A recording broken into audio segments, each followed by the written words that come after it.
Ya, malah ada yang 0%. Saya sempat lihat catatannya Mbak Asisten gitu. Ya, yang lain saya nggak tahu. Di pertengahan sih kemarin saya lihatnya. Kemudian berdasarkan perubahan pH ya dengan cara pertama. Ya, ini hampir mirip dengan titrasi asam basa. Jadi, larutan ion logam dinetralkan. Jadi, larutan ion logam yang sebagai sampel dinetralkan, kemudian diberi indikator asam basa, misalnya metil merah, kemudian diberi larutan EDTA. Ya. Kemudian di dalam di dalam Erlenmeyer itu pasti dihasilkan asam gitu ya. Larutan asam kemudian dititrasi dengan larutan basa. Nah, jadi titrannya itu basa, NaOH. Nah, basa yang digunakan itu tidak boleh menggunakan basa BaOH 2 kali. Ya, boleh KOH atau NaOH, tapi tidak boleh BaOH. Karena Ba dapat membentuk kompleks yang sangat stabil dengan EDTA. Ya. Kenapa kalau dengan Ba? Dan nanti yang dititrasi bukan logamnya, malah Ba-nya yang berikatan dengan EDTA begitu ya. Jadi tidak terjadi titrasi asam basa, tapi kalau menggunakan Ba malah terjadi titrasi komplekso yang sesungguhnya begitu ya. Pengusiran logam dengan Ba gitu. Mengerti? Halo? Mohon Mengerti, Bu. dijawab. Oke. Ya, untuk selanjutnya eh, titrasi. Jadi yang kedua, komplekso ini juga bisa eh, dianggap sebagai titrasi iodometri. Gitu. Direaksikan dengan imin, jadi ditambahkan imin dan ion yodat, ya, nanti akan terbentuk I2.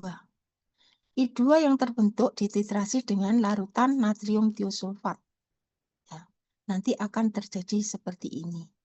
Jadi hilangnya warna biru menunjukkan titik akhir titrasi. Nah, ini memang kita belum belajar ya. Setelah titrasi kompleksometri nanti kita pelajari titrasi iodometri. Untuk minggu depan praktikumnya kan sudah permanganometri kalau nggak salah ya. Nah, itu besok saya jelaskan di eh, pertemuan besok slide. Jadi walaupun komplekso ini belum selesai, misalnya tetap saya berikan di situ sedikit untuk tentang permangano. Kemudian berdasarkan perubahan konsentrasi ion logam.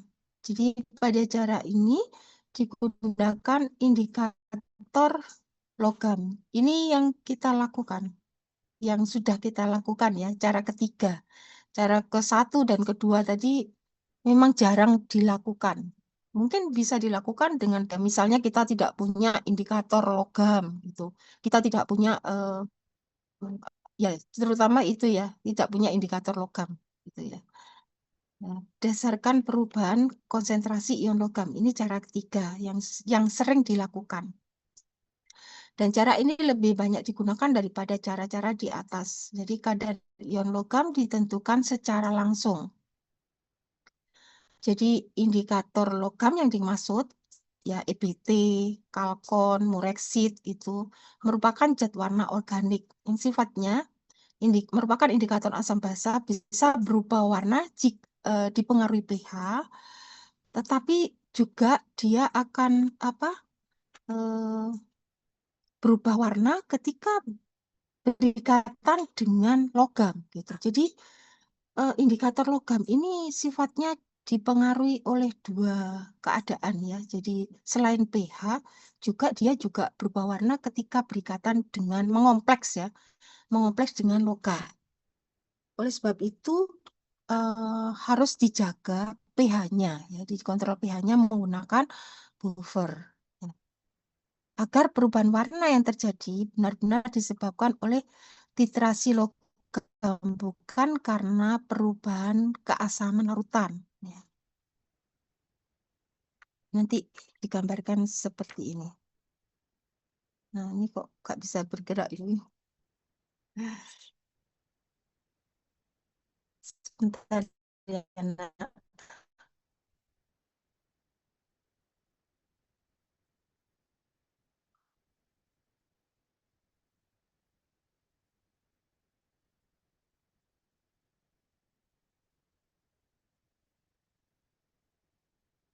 Jadi tadi nggak bisa bergerak, jadi saya hilangkan ininya. Kemudian indikator logam atau metalokromik indikator itu indikator merupakan zat warna organik dengan gugus kromofor, adalah asam atau basa organik lemah yang dapat berbentuk selat ya. Saya coba lagi.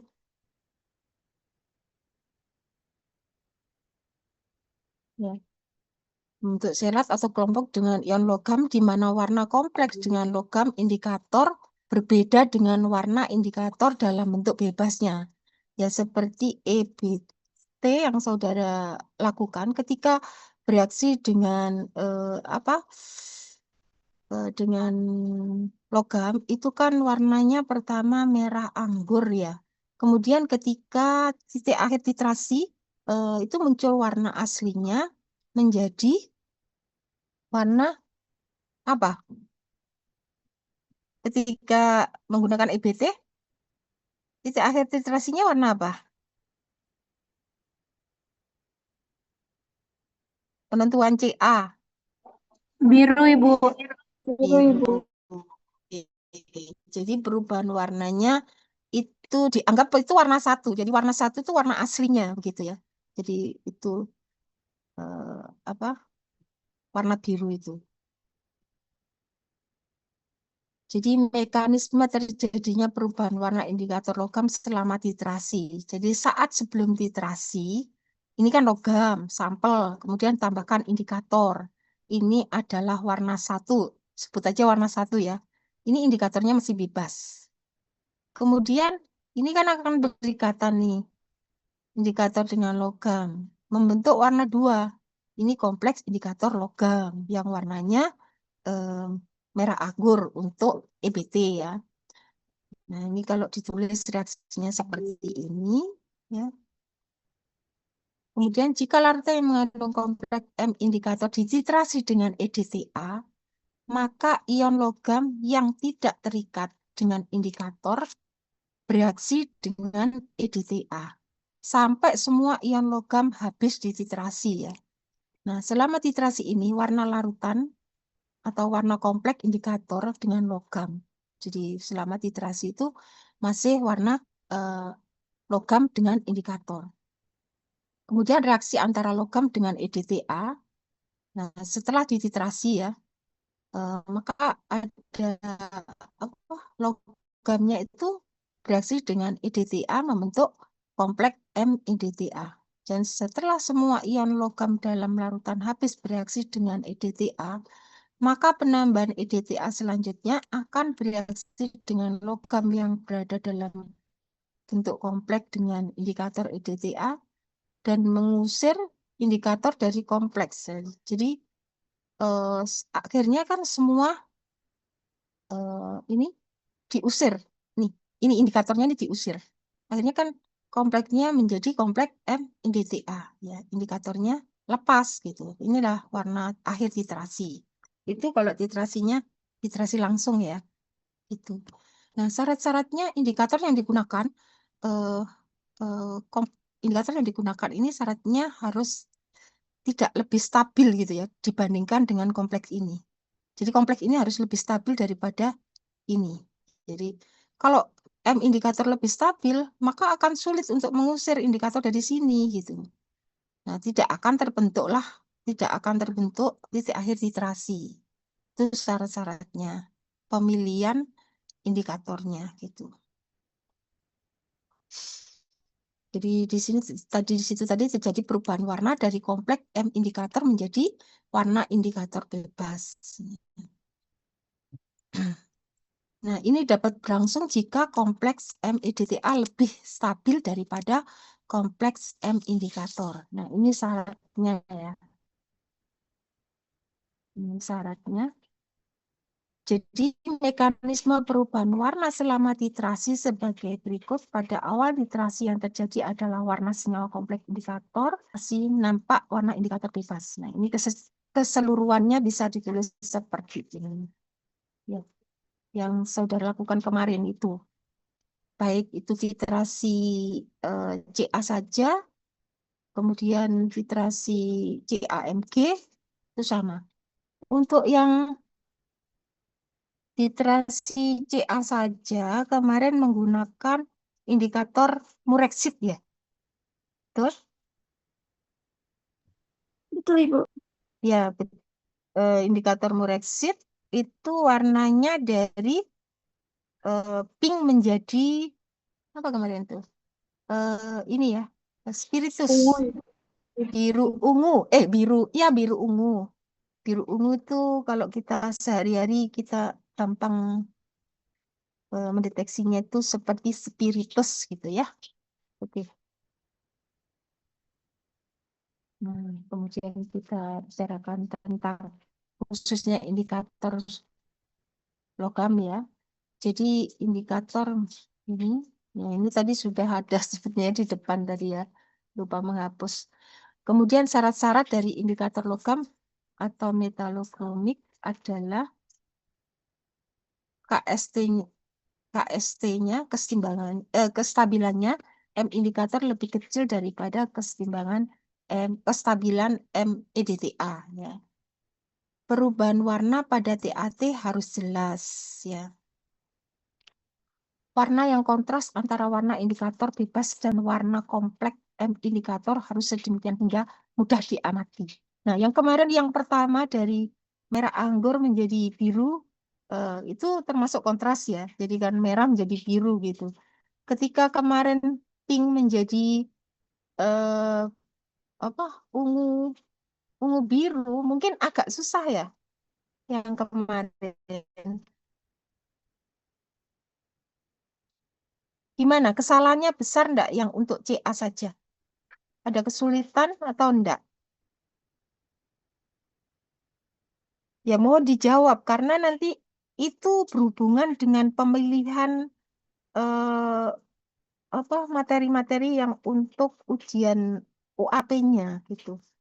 Jadi selama ini sih penentuan CA campuran CAMG tidak diikutkan untuk UAP karena kesalahannya sebelumnya itu besar gitu. Kalau yang kemarin ada nggak yang mengalami kesulitan? Izin menjawab, Ini Ibu. kalau oke silakan. Makanya kalau nggak ditanya gini, ya kenapa? Kemarin Kenapa saya Erika? waktu Erika, Ibu, Erika. Ya, ya. Kemarin saya waktu CA itu persen kesalahan saya menurut saya cukup besar, sekitar di 1,5 sampai 2% rentang persen kesalahannya, dan itu saya pribadi merasa kesulitan karena untuk menentukan TAT-nya itu agak sulit gitu, Ibu, Ya dari melihat pink, perubahan warnanya. ya dari pink menuju merah itu tadi ya, merah ungu biru itu ya. Yang ya dari pink menuju ke ungu spiritus itu, Ibu, cukup susah. Hmm. Ya sih kemarin saya lihat itu kok menurut saya sih belum gitu ya, karena biasanya ungu spiritusnya itu agak tajam gitu kan. Nah, waktu saya melihat beberapa mahasiswa, saya bilang ke Pak Rohadi, "Loh, itu kurang kayaknya gitu." Katanya Pak Rohadi, "Sudah, Bu," gitu. Terus ada lagi yang sebelah sini, "Loh, nah ini sudah." Saya bilang, "Loh, sama aja, Bu. Itu karena perbedaan banyaknya indikator yang digunakan begitu." Jadi kalau menggunakan indikatornya banyak, itu kan warnanya lebih tajam gitu kan maksudnya. Lebih kelihatan tajam gitu. Nah, itu. Memang dari awal Pak Rohadi bilang kalau ini agak susah Bu untuk menentukan dari pink ke apa merah apa ungu biru. Setahu saya dulu itu nggak pink seperti itu gitu loh. Itu kemarin mureksitnya sedikit atau banyak sih? Seberapa mureksit yang ditambahkan Erika? Kemarin mureksit yang ditambahkan itu Nggak sedikit nggak banyak gitu sih Bu, masih pink gitu. Oh, oke, oke, oke. Ya, nggak tahu. Nanti besok saya tanyakan ke Pak Roy ya. Ya, jadi ini evaluasi saja. Jadi nanti apa? Kalau misalnya nanti saya lihat sih, itu kasusnya satu dua orang saja atau beberapa orang. Jadi nanti kalau misalnya kesalahannya besar ya menjadi pertimbangan untuk tidak diikutkan di materi UAP gitu. Jadi selama ini sih hanya penentuan CA saja yang diikutkan kan nanti itu kayak di lotre gitu, judul yang diikutkan di UAP. Jadi ada lotrian lah gitu. Nanti kita tidak memilih-milih anak ini dapat asetat kayak apa kayak gitu karena nanti kalau dipilih-pilih itu kan tidak adil gitu ya. Jadi kalian nanti kayak ngambil lotrian gitu sama Mbak asisten gitu ya. Kemudian indikator harus peka terhadap ion logam sehingga perubahan warnanya yang terjadi sedekat mungkin dengan TE. Ya, jadi tidak perlu jumlah besar pun terjadi perubahan warna begitu. Nah, ini fungsi buffer digambarkan seperti ini. Jadi, indikator logam berubah warna dengan perubahan pH selama titrasi. Jadi, karena selama titrasi melepaskan H+, maka terjadi perubahan pH. pH-nya tentunya asam gitu ya. Nah, ini misalnya EBT. EBT itu perubahannya dari 6,3, pH 6,3 sampai 11,5. Ketika pH-nya 6,3, warnanya merah gitu ya. Ketika pH di antara 6,3 11,5 khususnya pH 10 yang saudara lakukan itu eh, kalau apa harusnya warnanya biru. Tapi kalau bereaksi dengan ini logam yang kita tentukan dia akan berwarna merah gitu. Jadi makanya di awal awal titrasi itu kan merah. Nah, merahnya itu diharapkan adalah kompleks yang terbentuk karena sampel dengan indikator. Jadi warnanya merah itu dari ini, bukan dari ini gitu ya. Mengerti maksud saya? Halo? Halo, halo. Paham Ibu. Jadi kalau dari sini nanti kan kesalahan titrasi. Ya. Jadi ini merahnya itu bukan disebabkan oleh kompleks dari ini gitu.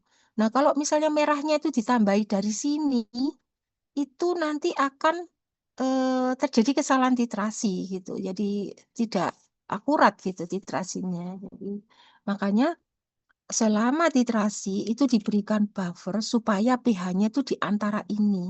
Ya khususnya pH 10. Harusnya indikatornya berwarna biru, tapi karena berikatan dengan ini, maka akan menjadi ini gitu ya. Ketika nanti setelah titrasi, maka akan menjadi warna ini karena pH-nya masih pH 10, tapi sudah lepas gitu ya. Jadi indikatornya lepas, berwarna biru begitu. Tapi kalau misalnya berwarna merahnya itu karena ini ya, berarti kan nanti titrasinya nggak benar gitu. Tidak ada ikatan antara ini. Bukan tidak ada ikatan ya, ada, tapi merahnya itu ditambahi merahnya karena basah begitu. Jadi tidak apa tidak akurat nanti terjadi kesalahan titrasi. Jadi misalnya titrasi dikerjakan pada pH 6,3 sampai 11,5. Warna indikator bebas EBT itu biru gitu. Kemudian M indikator merah. Jika tidak diberikan buffer, pH turun. Warna indikator bebas pada pH 6,3 itu merah. Nah, warna merah ini disebabkan karena pH turun atau terjadi kompleks M indikator. Nah, itu menjadi pertanyaan. Agar warna merah hanya disebabkan karena terjadinya kompleks M indikator, maka pH larutan perlu dipertahankan antara I dengan ini, I sampai 6,3 sampai 11,5. Dengan penambahan larutan buffer, itu buffer sahamnya plus minus pH 10. Dan selama titrasi, pH larutan dijaga supaya stabil. Terbukti juga ya, ketika di akhir titrasi kan pH-nya tetap 10. Nah, itu terbukti ketika Indikatornya lepas kan warnanya biru gitu ya. Indikator bebasnya pada pH itu. pH antara 6,3 di sini. Jadi penambahan buffer Samia penting atau tidak dalam titrasi komplekso?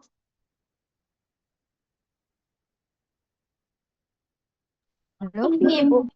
Penting ya. Tidak boleh di skip gitu ya. Kalau istilah sekarang. Kalau masak kue gitu ya, tidak boleh di skip telurnya gitu ya. Kalau tidak pakai telur nanti nggak jadi kue gitu ya. Jadi apa ya? Jadi macam-macam indikator ya, macam-macam indikator yang digunakan untuk titrasi komplekso itu maksudnya ya.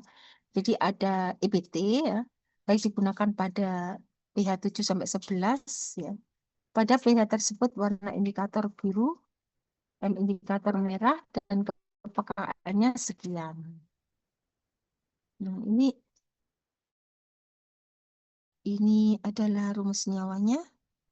Mungkin kalian nanti menemukan indikator lagi, bisa juga ya menciptakan, mensintesis gitu ya.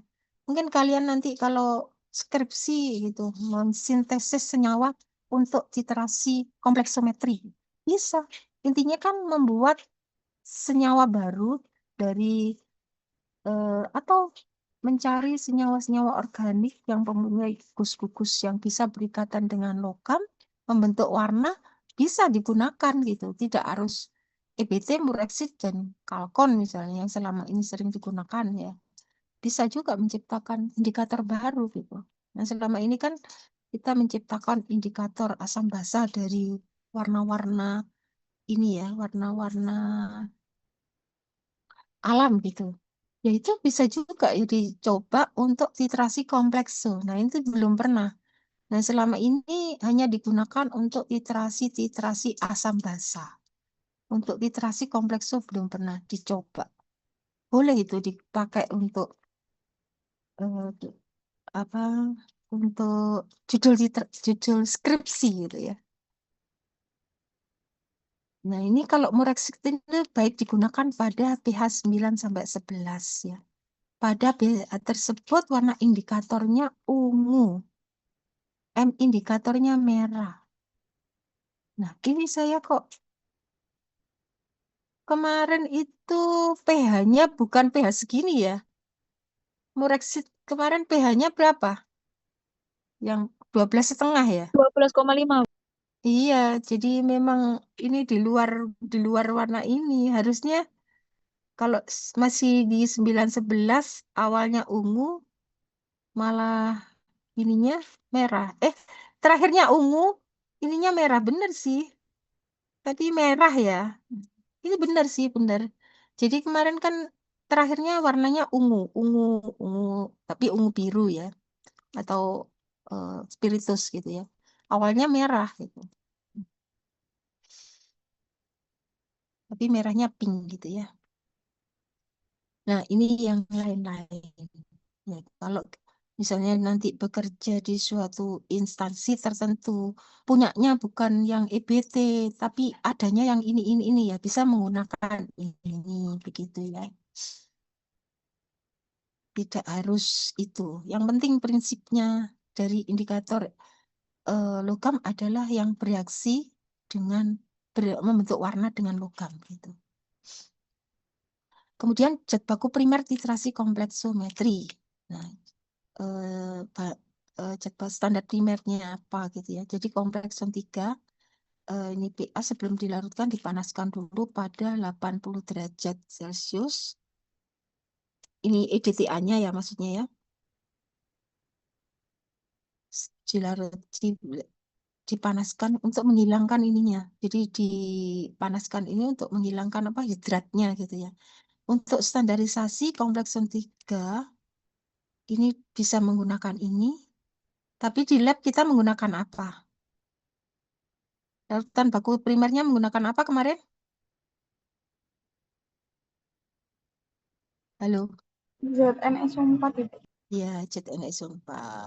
Ya, nanti kalau di labnya nggak punya ZnSO4 bisa pakai ini ya. Kita hanya eh, karena kebiasaan menggunakan ini, ya kita menggunakan ini terus. Ya. Jadi untuk pelarut titrasi kompleksometri, nah untuk pelarut titrasi kompleksometri harus menggunakan aqua demineralisata atau aquadem. Kenapa ini kira-kira?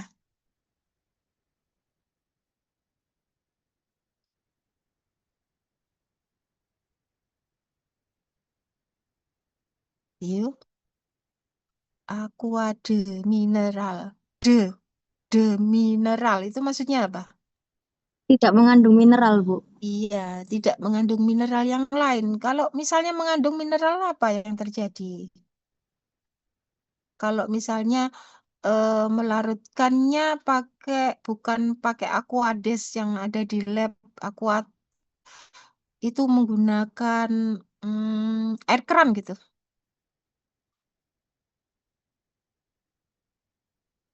Air keran kira-kira masih mengandung mineral nggak sih? Kan masih mengandung mineral, Bu. Iya, nanti kalau mengandung mineral apa? Dia bereaksi dengan siapa? Ketika dititrasi. Mineralnya akan bereaksi dengan EDTA ya. Nanti titrasinya tidak akan apa valid karena ketambahan mineral dari luar gitu kan. Bener nggak sih? Betul? Betul, Ibu. Halo, halo. Ya, itu. Jadi cara tes adanya mineral dalam air atau aquadis yang kita gunakan, masukkan air yang akan dites ke dalam tabung reaksi. Kemudian tambahkan buffer salminyak plus indikator EBT kedua tabung tersebut. Misalnya hasilnya biru, berarti tidak ada mineral. Kemudian kalau merah anggur, berarti ada mineral. Mengerti? Mengerti tes ini? Paham, Ibu. Paham ya? Ya, karena kalau merah anggur berarti kan ada logamnya, ada mineralnya gitu kan. Jadi buktinya seperti ini. Tapi kalau nggak ada mineral di aquades tersebut, berarti warnanya biru. Karena kemarin kita tidak mengetes dulu aquades yang kita gunakan, ya anggap aja tidak ada begitu ya. Ya karena Pak Rohadi juga tidak melakukan itu gitu. Jadi kesalahan bareng gitu ya. Misalnya kesalahan bareng, ketemu salah, jadinya benar gitu ya. Atau min kali min jadi positif gitu ya. Ya kalau kalau mau iseng ya, kalau mau iseng coba aja. Kalau mau iseng di lab ya. Kalau ada waktu di lab, coba aja Aquades, kemudian tambahkan bubur salmiak, tambahkan EBT. Kalau masih ada di meja-meja situ. Nah, warnanya ini atau ini gitu ya. Ya, kalau ada waktu. Tapi karena ya itu tadi karena Pak Rohadi tidak ngetes juga ya kita sama-sama ininya karena kuncinya kan dari Pak Rohadi ya. Kunci kebenarannya itu kan dari Pak Rohadi. Kalau Pak Rohadi nggak ngetes ya sama aja gitu ya. Mm-mm. Tapi kalau kalian nanti pingin membuktikan bahwa misalnya bekerja di suatu tempat tertentu benar nggak sih Aquades yang aku beli ini atau misalnya demi kebutuhan skripsi misalnya gitu kan tidak boleh menggunakan Aquades biasa harus menggunakan Aquadem yang di mineral itu tadi yang tidak ada mineralnya biasanya sih Volta atau apa itu seperti itu tidak boleh ya dites dulu dengan cara seperti ini ya kalau misalnya warnanya ini ya jangan digunakan berarti kalian harus beli lagi berarti itu produknya palsu gitu atau tidak bagus gitu ya gitu kemudian lanjutan mengerti kan tadi itu maksud saya yang ngetes tadi mengerti semua Maksud Ibu.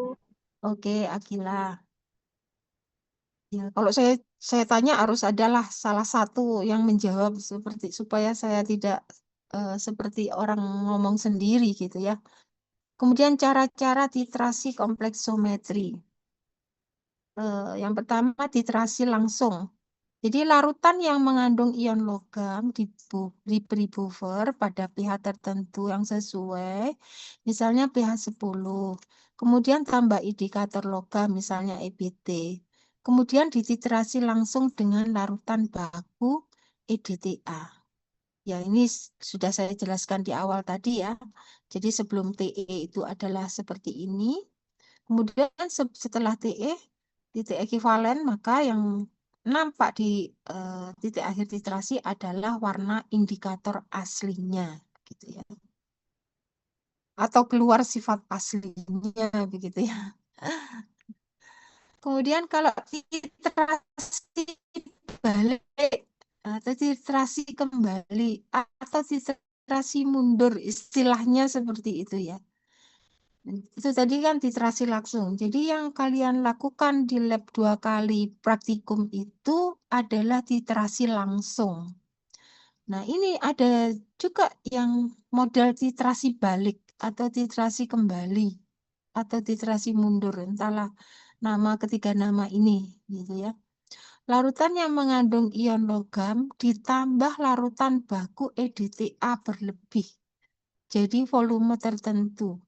Nah, ini volume tertentunya harus kuantitatif, terukur. Misalnya 10 mili, 20, nggak mungkin 10 mili sih, biasanya 20 mili, 30 mili, karena kalau yang biasa kita lakukan kan, tapi nggak apa-apa juga sih sampelnya gitu ya. Pokoknya terukur dan kira-kira berlebih gitu ya. Jadi volume tertentu dan harus kuanti, tidak boleh menggunakan labu ukur atau alat-alat ukur yang tidak kuanti, misalnya menggunakan kira-kira pakai gelas ukur atau apa gitu ya. Harus menggunakan pipet volume, pipet volume. Ada 10, 20 gitu ya. Atau bisa juga menggunakan buret ya. Kemudian tambahkan larutan buffer plus indikator logam. Kelebihan EDTA dititrasi kembali dengan larutan baku primer. Misalnya ZnSO4, MgSO4, dan CaCl2.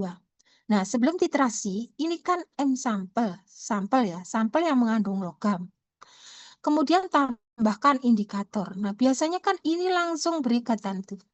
Tapi ini ada EDTA gitu. Nah, tentunya M ini langsung, logam dari sampel itu langsung berikatan dengan EDTA. Nah, akan membentuk ini, kompleks MEDTA plus indikator. Ya, plus MEDTA plus indikator plus apa ini sebenarnya harusnya? Kurang satu ini. Mungkin saya tidak apa tidak kepikiran nulis gitu, sudah nganggap ngerti gitu. Tapi sebenarnya ada apa lagi di sini? Ketika M sampel kemudian bereaksi dengan indikator dan ditambah EDTA berlebih. Berlebih itu diperkirakan misalnya sudah bereaksi dengan sampelnya semua, dia itu masih lebih gitu. Berarti di sini harusnya ditambah apa? Akilah kira-kira tambah apa di sini? H plus kali, Bu. H plus. Tambahkan, ya H plusnya sih ada ya, dari EDTA. Ditambahkan apa di sini? EDTA berlebih. Lebihan EDTA. Bener nggak sih, Akila? Aku ada, Bu. Kenapa? Salwa? Halo? Ditambahkan aku ada, Bu. Salwa. Tambahkan aku ada. Bukan. Ini kan ini sampel konsentrasi tertentu. Kemudian tambahkan indikator, tambahkan EDTA berlebih.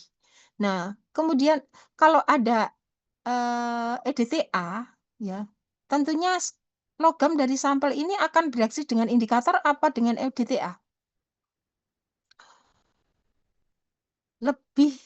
Lebih suka berikatan dengan EDTA apa indikator? EDTA, Ibu. EDTA, karena lebih stabil dengan EDTA gitu. Dia mungkin berikatan dengan indikator, tapi ya keusir gitu kan. Dengan EDTA. Jadi semua sampel di sini berikatan dengan EDTA. Jadi hasilnya apa? Kompleks EDTA plus indikator plus EDTA lebihannya gitu ya. Benar nggak sih? Karena ini berlebih. Berarti kan masih ada sisa EDTA. Benar nggak? Betul, Ibu. Nah, ini berarti plus sisa EDTA. Gitu ya. Kurang penambahan itu. Nanti saya revisi. Plus sisa EDTA. Nah, sesudah TE, kok sesudah TE? Sebelum TE ya. Nah, kelebihan EDTA, jadi ini prosesnya saat TE ya. Jadi EDTA lebihnya ini, kemudian bereaksi dengan M-titran, titrannya ZnSO4, kemudian tambah N indikator, jadi titrannya ini, Zn ini, misalnya Zn, akan bereaksi dengan EDTA dan M indikator. Jadi kelebihan satu tetes titran akan bereaksi dengan indikator. Jadi pada saat titik akhir titrasi, bukan warna indikator indikator bebas, tapi warna dari kompleks M indikator. M indikatornya adalah ini. Ya. Jadi warnanya justru merah, bukan misalnya pakai EBT, warnanya jadi di akhir titrasi bukan warna biru, tapi warnanya merah gitu. Sudah mudeng atau belum? Sudah, Ibu. Sudah ya. Nanti kalau belum mudeng dibaca lagi ya nanti ya. Nanti saya revisi kalau atau kalian sendiri ngerevisi juga bisa ya. Jadi ini pengamatannya berbeda dengan ketika cara langsung. Kalau cara yang tidak langsung, yang kita amati pada akhir titrasi adalah warna kompleks dari indikator indikator dengan logam gitu ya. Logam dari titrannya. Tapi kalau cara langsung yang kita amati adalah warna indikator bebas. Nah, itu perbedaannya. Nah, kenapa kok dilakukan titrasi balik? Kok repot-repot gitu ya? Nah, titrasi balik ini dilakukan untuk logam-logam yang membentuk kompleks dengan EDTA sangat lambat gitu. Nah, karena sangat lambat, maka ditambahkan lebih dulu gitu. Mungkin ditambahkan kemudian sebelum titrasi dilakukan pengocokan dan lain-lain gitu ya. Ditambahkan lebih dulu karena kalau ditetes itu kan nanti reaksinya lambat. Logam-logam yang membentuk hidroksidanya sukar larut pada pH tinggi itu juga dilakukan dengan cara titrasi balik. Jadi larutan logam plus larutan baku EDTA berlebih pada pH rendah, pH dinaikkan sampai pH netral, kemudian ditambahkan larutan buper pada pH tertentu tambah indikator. Titrasi kembali dengan larutan baku ZnSO4. Kemudian yang ketiga alasannya tidak ada indikator logam yang sesuai untuk titrasi langsung. Misalnya memang tidak punya indikator gitu yang cocok gitu ya. Kemudian cara yang ketiga adalah titrasi penggantian atau substitusi. Nah, berguna bila tidak ada indikator yang cocok atau ion logam membentuk kompleks yang lebih stabil dengan EDTA daripada logam lain seperti Mg dan Ca. Larutan yang mengandung ion logam N logam yang akan ditentukan kadarnya ditambah larutan kompleks Mg EDTA berlebih. Jadi ini substitusi. Jadi ini larutan logam, sampel, kemudian tambahkan Mg, EDTA, ya, membentuk ini. Jadi ini terusir Mg-nya, ya. Mg-nya ini yang akan dititrasi dengan ini. Jadi tambahkan EDTA gitu. Mg yang dibebaskan ekuivalen dengan jumlah ion logam, ya ekuivalen karena ini sama-sama 1 mol ya. Kemudian Mg2+ dititrasi dengan larutan baku EDTA. Biasanya menggunakan indikator ini. Syaratnya ke ini logam ini My ini lebih stabil daripada ini, ya. Jadi makanya ini harus bisa diusir, ya. Nah, ini juga jarang digunakan, ya, tapi dengan kasus-kasus tertentu gitu. Tapi kalian juga harus tahu bahwa cara ini ada begitu ya. Oke, jelas? Jelas atau bingung? Jelas, Ibu. Ya, semoga yang lain tidak bingung ya. Kemudian titrasi tidak langsung berguna untuk penentuan anion yang dapat diendapkan oleh logam. Kelebihan ion logam kemudian dititrasi dengan EDTA. Jadi anion juga bisa ternyata selain ini apa logam-logam gitu. Nah, contohnya penentuan anion sulfat ya dengan menambahkan Ba2+ berlebih untuk mengendapkan SO4. Nah, tentunya kan mengendap menjadi BaSO4 ya. Kelebihan Ba ini kemudian dititrasi dengan EDTA gitu. Jadi ini SO4, kita punya sampel yang mengandung SO4 ditambahkan Ba berlebih.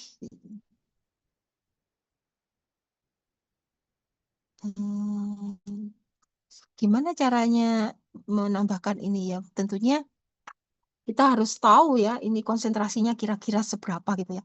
Nah, kemudian tambahkan Ba berlebih sampai endapan semua mengendap gitu ya. Atau caranya seperti itu. Kita nggak tahu toh kalau ada sampel misalnya ini konsentrasinya berapa sih gitu.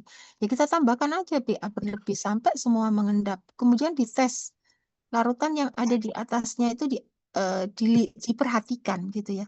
Kalau ditetesi Ba lagi tidak mengendap ya berarti sudah dianggap Ba-nya itu berlebih gitu. Nah, kelebihan Ba nanti kemudian dititrasi dengan EDTA gitu. Nah, tapi penambahan BA-nya ini harus terukur gitu ya. Nanti ada soal-soalnya gitu ya. Yang bisa menggambarkan model-model titrasi, cara-cara titrasi di atas gitu ya. Mengerti? Akila mengerti? Mengerti, Ibu. Yang nampak aja yang di layar saya yang saya panggil. Kemudian yang tadi titrasi alkalimetri tadi, alkalimetri. Kenapa titrasi alkalimetri kok tidak asidimetri ya? Kira-kira kenapa kok titrasinya disebut alkalimetri? Kan tadi bisa menggunakan model titrasi asam basa gitu kan ya. Tapi tepatnya itu disebut titrasi alkalimetri. Kenapa?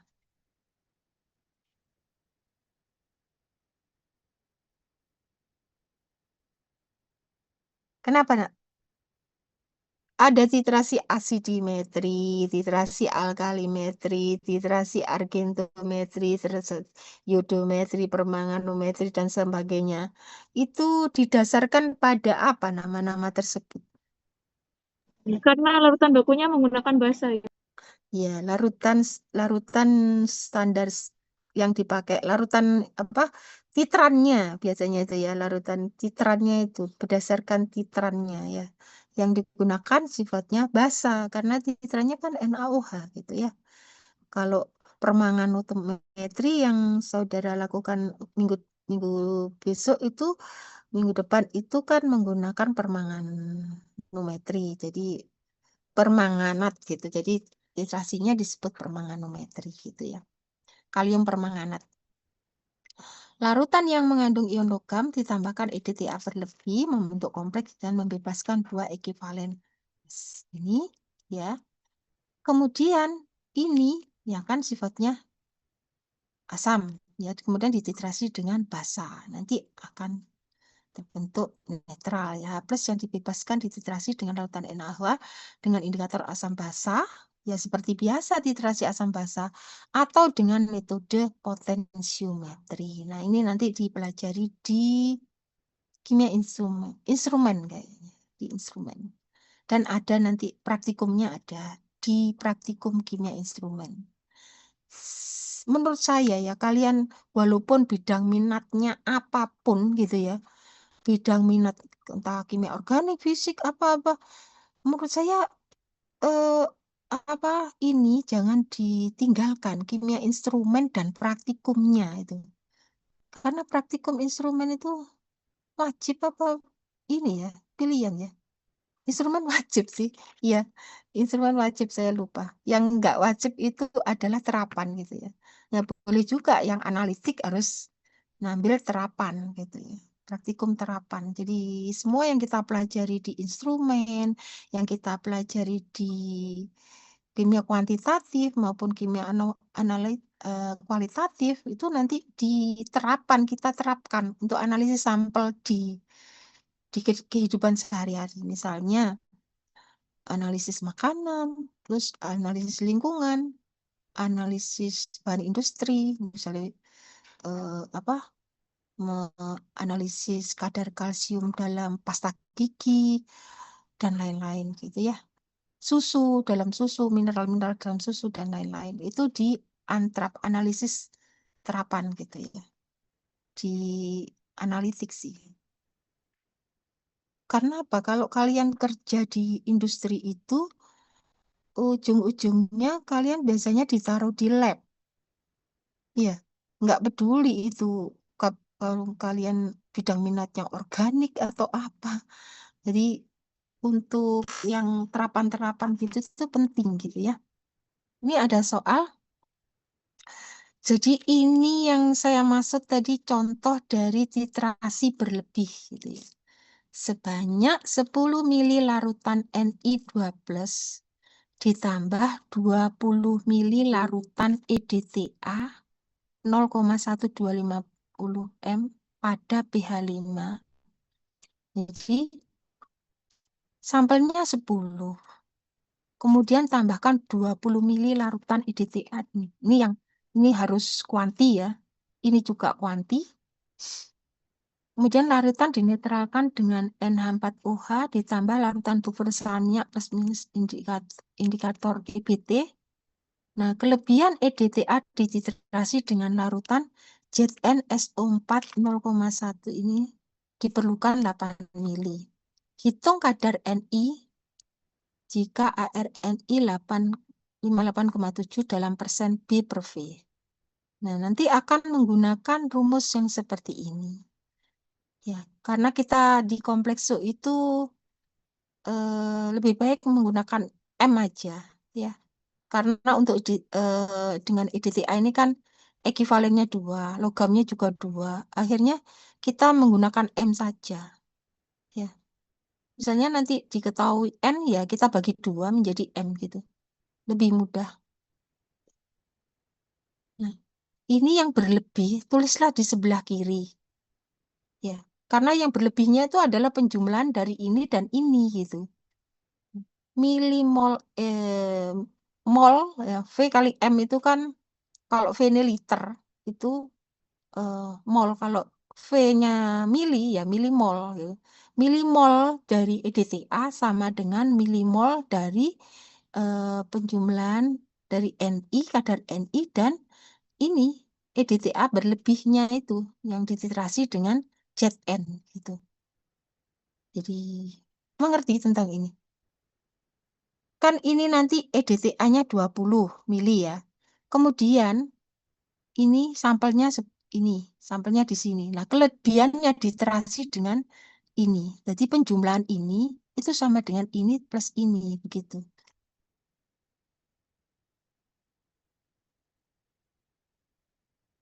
Mengerti kalian?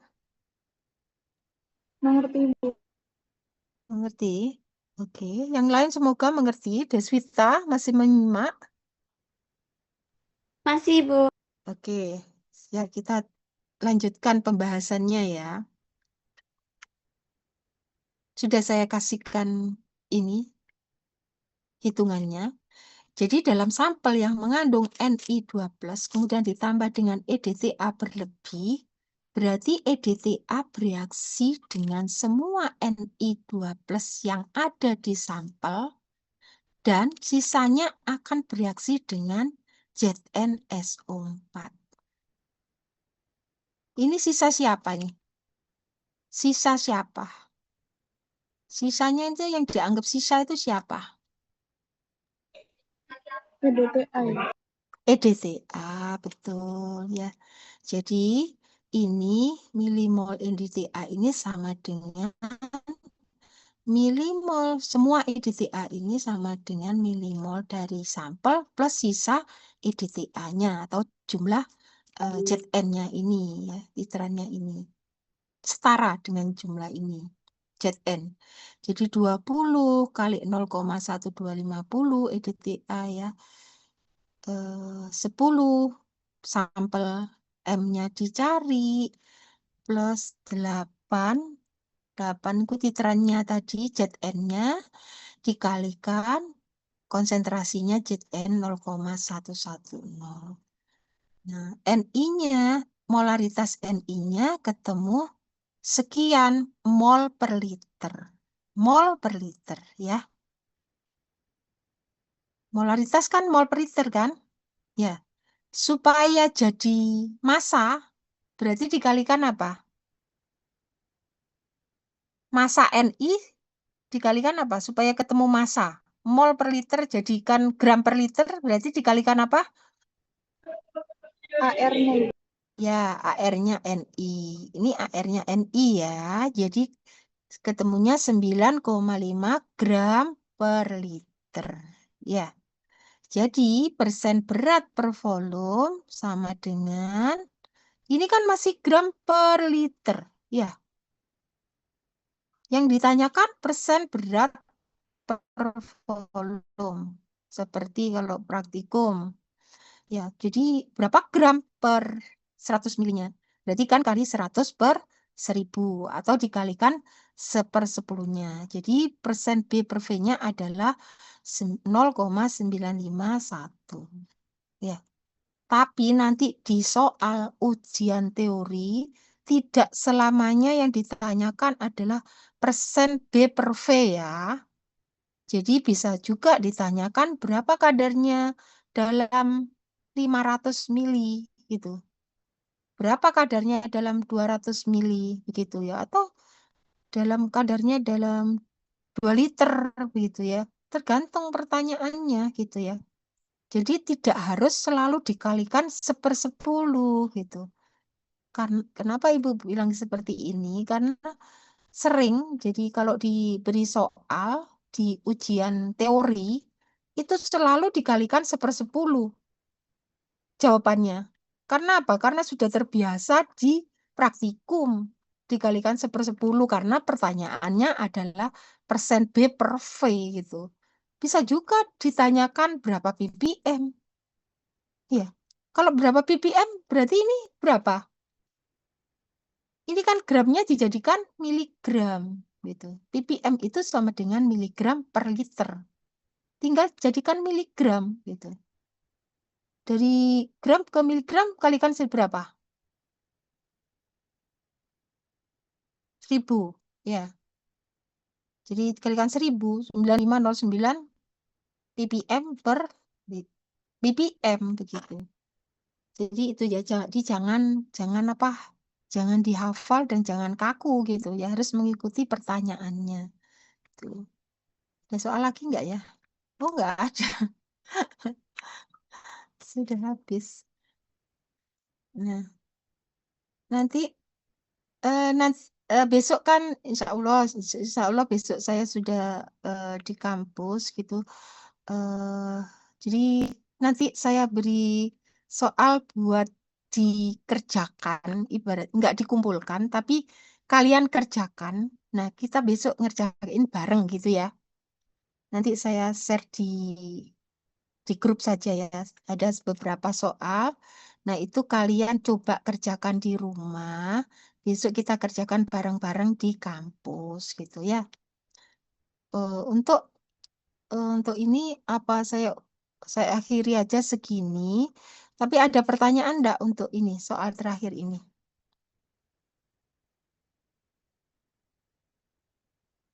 Akila,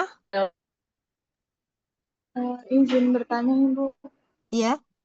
yang persen B per V itu berarti nggak dibagi sama valensinya ya Ibu? Oh, enggak. Ini kan sudah M ini. Nah, Oh ini iya, kan iya. M, ya. Nah, makanya kalau untuk apa komplekso ini kita menggunakan M, bukan N ya. Kan beda. N sama M ya. Bedanya apa, Akila? Kalau yang M itu yang dibagi dua itu Bu. Kalau Ya, N ke M itu dibagi dua. bukan ya nggak harus dibagi dua ya. M itu adalah N dibagi dengan ekuivalen. Begitu ya. Nanti semua dibagi dua. Ya kan? M adalah N normalitas yang dibagi dengan ekuivalen. Ya, itu ya. Secara umum, secara umum.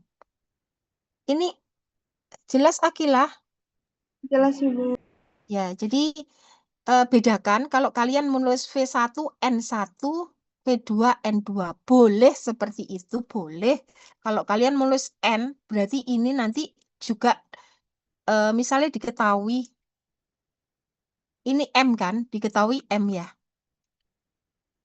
Ntar. Saya mencari ini.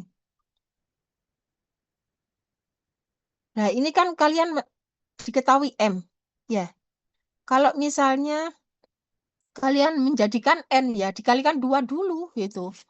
Terus ini M, ini juga dikalikan 2 dulu gitu. Jadi nanti rumusnya V1 N1 sama dengan V2 N2 plus V3 N3 begitu. Nah, sebaliknya misalnya diketahui N, tapi kamu menggunakan rumus M, ya harus dibagi 2 dulu. Begitu ya. Jelas? Yang lain Jelas Ibu. selain Akila? Jelas Ibu. Oke. Jelas Ibu. Ini yang belum absen namanya Alif. Apa ada Alif? Hadir Ibu. Oh ya, ya nanti saya absenkan. Kemudian Raka, halo Raka.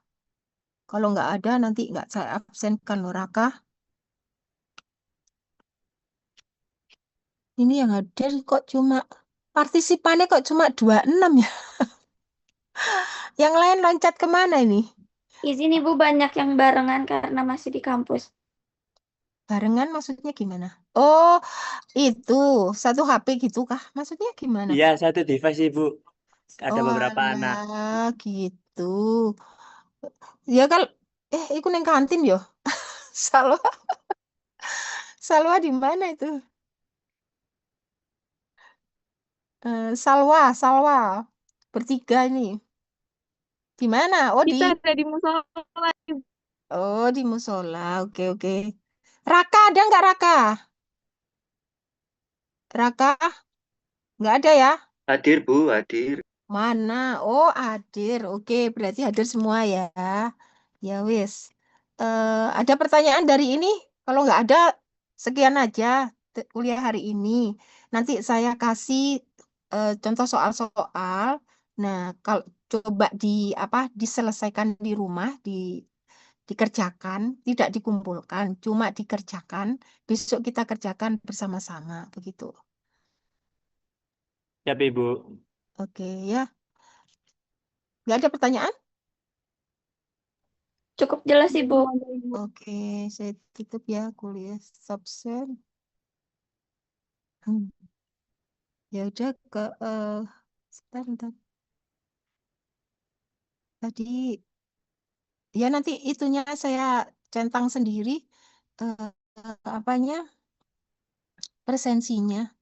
Ya hati-hati ya kalian ya. Saya kemarin tuh kena muntaber gitu. Jadi entah makanan saya bukan makanan MBG. Saya juga tidak mengincipi MBG, bukan. Entah makanan apa yang menyebabkan saya dari kampus langsung muntah-muntah dan diare bersamaan begitu. Nah, sekarang sih sudah enggak, cuma kalau dibuat berdiri lama-lama itu kayak masih gemeteran gitu. Karena kalau kena muntaber itu kayak menguras tenaga begitu ya. Ya mungkin insya Allah besok sudah tapi ya saya hubungilah kalau misalnya besok tiba-tiba online, tapi insya Allah enggak, karena besok saya juga ada ngajar yang lain gitu ya. Ya, saya tutup kuliah hari ini. Terima kasih telah bergabung dengan Zoom. Wassalamualaikum warahmatullahi wabarakatuh. Waalaikumsalam warahmatullahi wabarakatuh. Terima kasih, Bu. Terima kasih, Bu. Sama baik, Ibu. Oke, makasih. Ibu. Ini kok nggak bisa mati. Silakan keluar, saya kok nggak bisa mati.